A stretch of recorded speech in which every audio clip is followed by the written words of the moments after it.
Gimme.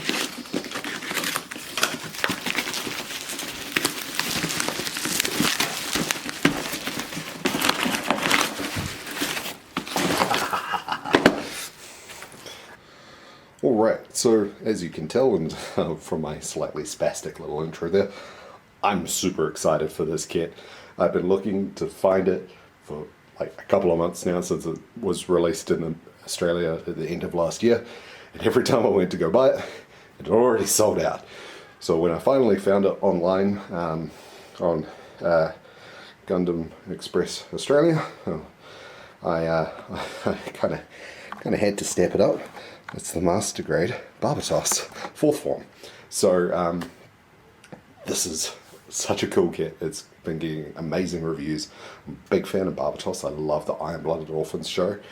And this one comes with a katana along with all the other weapons, so it's kind of awesome. But yeah, I'm not waiting until after work tomorrow or my next day off. I'm building this now. So let's do this.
And there we have it. It is complete.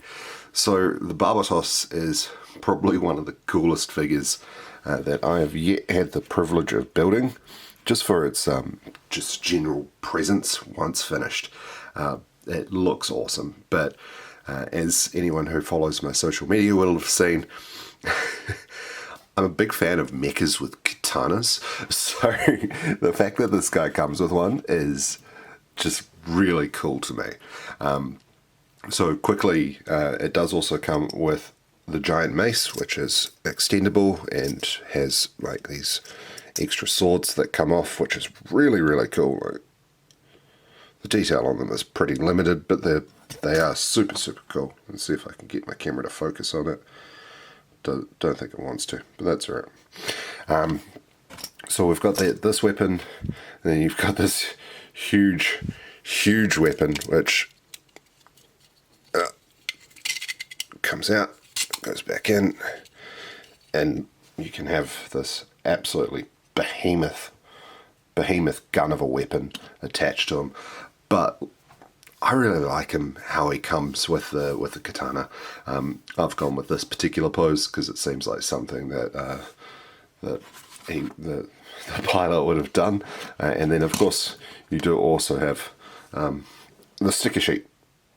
So it is stickers, it's not water-slide decals, so that's good for me because I am really bad with water-slide decals. I tend to break them and I just can't get them to stay on, or I can't put them on to begin with. So I've only actually put, I think, just the one sticker just on the chest there. I've put the Tekkadan sticker on his chest, so he does have his allegiance shown, which is kind of cool and moderately important to this character. Mikazuki is all about family and stuff like that, so this is quite important to him, so I figured I should put that on there. But yeah, when it comes to the kit itself, the articulation is pretty good. This pose is a bit awkward. I have been fiddling with it, so I don't know if it shows up incredibly well on camera, but there's cool angles that you can get with the wrists. There's stuff you can do with the arms. The big shoulders do tend to get in the way a little bit, but they're fairly movable themselves, so you can do a bit of stuff with that. Round on the back, I haven't done any panel lining or anything, so it's still pretty plain. Oh, I did have another sticker down there. This is quite a cool holding system for the weapons. If I pull this back out, put this back in, so this slides down and locks in place, so it's all quite firm, and that slides back up, and then you've got this part here which locks into the part on the back. Coming up, oh no, that's for the mace. Locks into the part on the back. I think that's gone in a little bit. There we go. Yeah. My only problem is I don't like it when it's a bit back heavy like that, but it does hold on there really steadily and quite nicely, and the same goes for this one on the other side, and that tighter grip that they've got there. So it's really, really cool. It's a very, very well designed kit. The whole thing was a 2019 build on the runners, I'm pretty sure, so there's no leftover parts from any of the earlier kits. I would need to double check that, but I'm fairly confident on it. Oh, there we go. So yeah, it's got some really cool articulation. It has amazing look to it. It looks great up on my shelf. I'm really, really glad that I got this kit. It did take me forever to find it, but boy is it worth it. It's totally worth it. So if you come across this one on the shelf of your local hobby store and you haven't already got it, 100% grab it, because you can guarantee it won't be there next time you come in. It's really, really popular with builders like myself, and we are loving this kit so far. So 2019 was a really good year for Gundam. There was some awesome kits came out. This was one of the last ones towards the end of the year. There have been a couple of others like the Penelope and things like that, but I haven't gotten my hands on those yet. Mainly because I don't have the shelf space, so I haven't bought one. So overall, this one here, no polycaps, great movement, amazing shelf presence, clean lines, looks awesome. I'm a big fan of this series, so I'm a big fan of the kit. I have very few parts that are popping out on me while I'm trying to pose it, so I'm going to give this one a good 8 out of 10.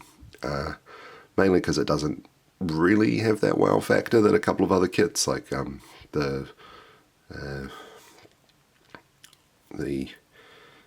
Sinanju is probably my favourite. That one just kind of blows me away with how cool it is, with just everything about it. Just it blows me out of the water, and I just can't keep my eyes off it whenever I see it on my shelf. This one's super cool.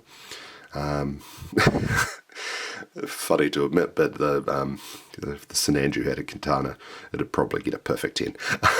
But yeah, this one's an easy 8.